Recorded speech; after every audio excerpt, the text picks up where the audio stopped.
HAL की तरफ से तेजस की नेवल वेरिएंट को तेजस की लिफ्ट वेरिएंट के साथ मिक्स करने का फैसला क्यों किया जा रहा है? रशियन स्ट्राइक से क्या यूक्रेन की major gas turbine engine manufacturing facility खराब हो गया है? दूसरों को रशिया से ऑयल इंपोर्ट करने को लेकर सैंक्शंस की धमकी देने के बाद भी खुद यूनाइटेड स्टेट अभी रशिया से भारी मात्रा में ऑयल को इंपोर्ट करने लगा है। और अंत में क्या सच में यूक्रेन की तरफ से अभी एक रशियन Su-35 को मार के गिराया गया है? ऐसे ही कुछ और अपडेट्स के बारे में हम आज की वीडियो में बात करने वाले हैं। नमस्कार दोस्तों, मेरा नाम है अंशुमन नाइक और आप सभी का बहुत बहुत स्वागत है इंडियन डिफेंस न्यूज के डिफेंस टॉक सीरीज में, जहां पर हम रोज नए नए डिफेंस अपडेट्स के बारे में बात करते हैं। तो चलिए देर न करते हुए आज की वीडियो शुरू करते हैं।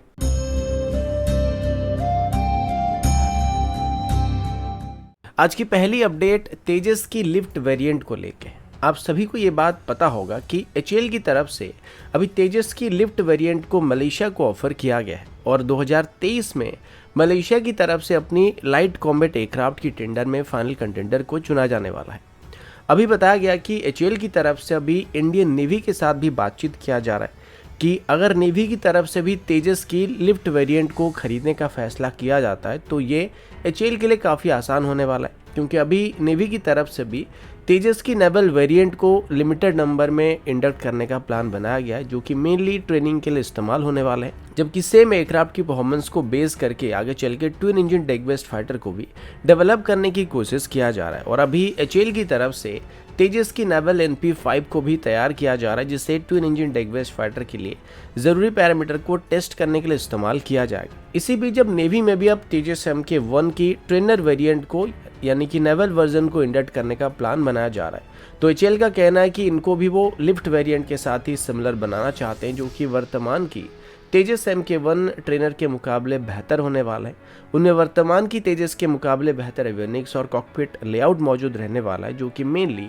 नए पायलट्स को ट्रेनिंग के लिए काफ़ी आसानी होने वाली है और इसको किसी भी फाइटर जेट की मिमिक करने के लिए इस्तेमाल किया जा सकता है। यानी कि हम तेजस में सुखोई, रफाल या twin engine deck based fighter जैसे फाइटर जेट को उड़ाने के लिए भी नए पायलट्स को ट्रेनिंग दे सकते हैं, जिसके बाद उनको एक्चुअल एयरक्राफ्ट में ट्रेनिंग देना शुरू किया जा सकता है। अभी हमारे नेवल पायलट्स को मेनली ट्रेन करने के लिए हॉक जेट्स का इस्तेमाल किया जाता है, लेकिन आगे चल के इनको तेजस से रिप्लेस करने का प्लान किया जा रहा है। अगला अपडेट रशिया और यूक्रेन के बीच चल रही लड़ाई को लेकर। वैसे देखा जाए तो भारत को रशिया और यूक्रेन के बीच चल रही लड़ाई से काफ़ी नुकसान ही हो रहा है, क्योंकि इन दोनों देशों के साथ हमारे रिलेशन काफ़ी अच्छे थे और दोनों देशों के ऊपर भारत कहीं ना कहीं डिफेंस रिलेटेड इक्विपमेंट को लेकर डिपेंडेंट है। अब सबसे बड़ा सवाल ये था कि अगर रशिया और यूक्रेन के बीच लड़ाई होता है तो एक तरफ सैंक्शन लगने की वजह से भारत को रशिया से डिफेंस इक्विपमेंट्स को हासिल करने में दिक्कत होने वाली है, तो दूसरी तरफ अगर यूक्रेन तबाह हो जाता है तो हमारी नेवी में इस्तेमाल होने वाले मैक्सिमम मेजर वॉरशिप्स की इंजन रिलेटेड पार्ट्स को लेकर हमें आगे चल के दिक्कत का सामना करना पड़ सकता है, क्योंकि ज़्यादातर वेसल्स में अभी यूक्रेनियन ओरिजिन जोरिया मैस्प्रोक्रेट की गैस टरबाइन इंजन का इस्तेमाल किया जाता है और इनको अभी एकदम से रिप्लेस करना भी हमारे लिए संभव नहीं है। लेकिन अभी कुछ राहत मिलने वाली खबर सामने आई है, जिसमें बताया गया कि अभी तक रशिया और यूक्रेन के बीच हुई लड़ाई में जोरिया मैस्प्रोक्रेट की फैसिलिटी को खास डैमेज नहीं हुआ है और जैसे ही सब कुछ नॉर्मल होगा तो उसके तुरंत बाद ही यहाँ पर प्रोडक्शन को स्टार्ट किया जा सकता है।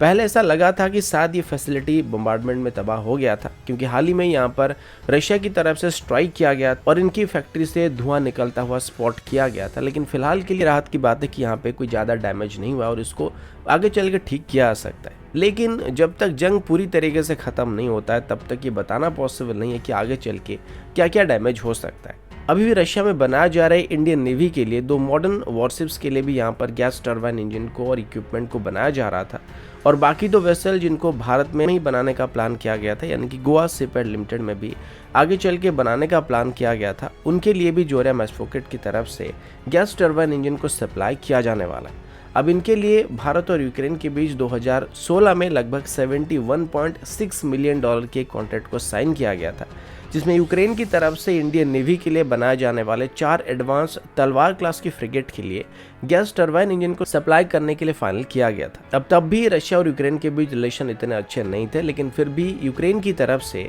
रशियन ओरिजिन तलवार प्लस क्लास की फ्रिगेट के लिए इंजन को सप्लाई करने के लिए सहमति जताई गई थी, क्योंकि यह वेसल भारत को सप्लाई किया जाने वाला था। अब अभी भारत यूक्रेन के अलावा अलग अलग European origin gas turbine engine को भी हासिल करने की कोशिश कर रहा है, क्योंकि सिंगल वेंडर सिचुएशन होने की वजह से हमें पहले से ही खतरे का एहसास हो चुका है और अभी इसी वजह से एक देश के ऊपर हम डिपेंडेंट होकर रहना नहीं चाहते हैं।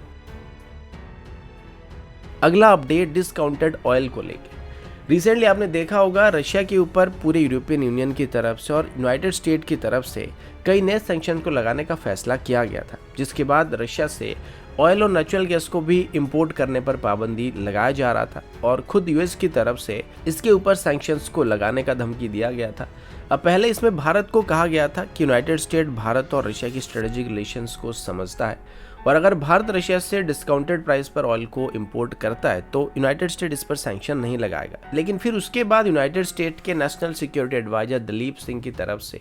भारत को धमकी दी गई थी कि अगर भारत रशिया से ज़्यादा ऑयल को इंपोर्ट करने की कोशिश करेगा तो भारत पर भी सैंक्शंस लगाए जा सकते हैं और भारत को रशिया से बस कुछ लिमिटेड नंबर में ऑयल को इंपोर्ट करने के लिए कहा गया था, जो कि प्रीवियस ईयर के मुकाबले थोड़ा ज़्यादा हो सकता है। लेकिन अगर भारत यहाँ पे डिस्काउंटेड ऑयल का फ़ायदा उठाकर ज़्यादा मात्रा में रशिया से ऑयल को इंपोर्ट करने की कोशिश करेगा तो भारत पर भी सैंक्शन लगाने की धमकी दी गई थी। लेकिन अभी कुछ ऐसी बात सामने आई है जो कि आपके होश उड़ाने वाला है, क्योंकि जब एक तरफ पूरे दुनिया के यूनाइटेड स्टेट रशिया से ट्रेड रिलेशंस को बंद करने के लिए बोल रहा है और सैंक्शंस को लगाने की धमकी दे रहा है और फाइनेंशियल ट्रांजैक्शंस को बंद करने की कोशिश कर रहा है या ब्लॉक करने की कोशिश कर रहा है, वही यूनाइटेड स्टेट अभी पिछले कुछ हफ्तों के अंदर ही रशिया से मैसिव अमाउंट में ऑयल को इंपोर्ट कर रहा है। और रशियन डेप्यूटी सेक्रेटरी के स्टेटमेंट के मुताबिक पिछले कुछ हफ्तों के अंदर रशिया से यूनाइटेड स्टेट अपनी रेगुलर ऑयल इंपोर्ट की मात्रा को लगभग 43% तक इंक्रीज कर चुका है और अभी हर दिन रशिया से यूनाइटेड स्टेट की तरफ से लगभग 1 लाख बैरल ऑयल को इंपोर्ट किया जा रहा है। इसके अलावा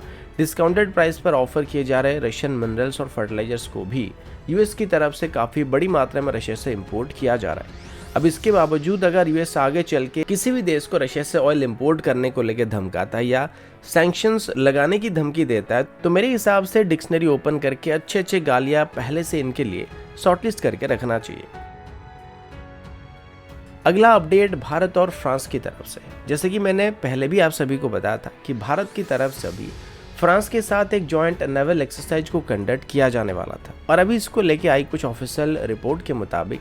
फाइनली भारत और फ्रांस के बीच कंडक्ट किए जा रहे वरुणा एक्सरसाइज को अभी रविवार को कंप्लीट किया गया। वैसे देखा जाए तो ये इस एक्सरसाइज का पहला फेज था और इसको इनिशियली 2 अलग अलग फेज में कंडक्ट करने का प्लान किया गया था, जिसमें पहले फेज को अरेबियन सी में गोवा के तट पर कंडक्ट किया गया था और दूसरे फेज को अभी मई के महीने में कंडक्ट करने का प्लान किया गया है। फिलहाल के लिए इसके लिए डेट को अनाउंस नहीं किया गया, लेकिन जल्दी इसके लिए ऑफिशियल डेट को भी अनाउंस कर दिया जाएगा। इस साल की जो एक्सरसाइज होने वाली थी इसमें mainly surface warfare, advance anti submarine और एयर डिफेंस एक्सरसाइज पर ज़्यादा फोकस किया गया था और साथ ही रेगुलर एडवांस नेवल मैन्यूवर और टैक्टिक्स को लेकर ड्रिल्स को कंडक्ट किए गए थे। इस एक्सरसाइज को इनिशियली 1993 में कंडक्ट करना स्टार्ट किया गया था और तब से आज तक इसमें काफ़ी सुधार किया गया और धीरे धीरे इस एक्सरसाइज को और भी इंटेंस बनाया जा रहा है। इस पहले फेज के अंदर इंडियन नेवी की तरफ से अपनी फ्रंटलाइन डिस्ट्रॉयर INS चेन्नई, सी किंग हेलीकॉप्टर्स, P8I और डोनर जैसे एयरक्राफ्ट के साथ साथ MiG-29 फाइटर जेट को भी डिप्लॉय किया गया था। वहीं पर फ्रांस की तरफ से इसमें इस बार अपनी ला फतेह फ्रिगेट, FS कॉर्वेट और FS लॉयथरे जैसे सपोर्ट शिप को डिप्लॉय किया गया था।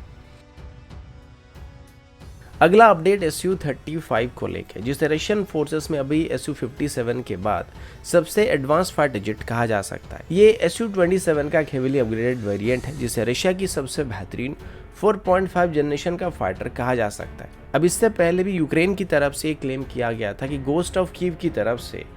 एक रशियन Su-35 को अपनी MiG-29 से मार के गिराया गया था, लेकिन तब इस स्टेटमेंट को सपोर्ट करने के लिए इतने खास एविडेंस मौजूद नहीं थे। लेकिन अभी एक बार फिर से रशियन Su-35 के डबरीज और क्रैश साइट की इमेज वायरल हो रहे हैं, जिसमें रशियन Su-35 को खार्किव रीजन से लगभग 120 से 125 किलोमीटर की दूरी पर स्पॉट किया गया। अगर ये सच में Su-35 है तो ये रशियंस के लिए बहुत ही बड़ा लॉस हो सकता है। वैसे देखा जाए तो अभी तक यूक्रेन में हुई लड़ाई में रशियन फोर्सेस में कोऑर्डिनेशन की काफी कमी दिखाई पड़ी और मल्टीपल रशियन जेट्स को मार गिराने का दावा यूक्रेन की तरफ से किया गया। हालांकि अभी तक रशिया इंफॉर्मेशन वॉरफेयर में यूक्रेन के मुकाबले काफी पीछे चल रहा है। अभी अगर Su-35 की बात करें तो मे बी ये aircraft suppression of enemy air defence mission में डिप्लॉय किया गया था, यानी कि सीड मिशन में डिप्लॉय किया गया था,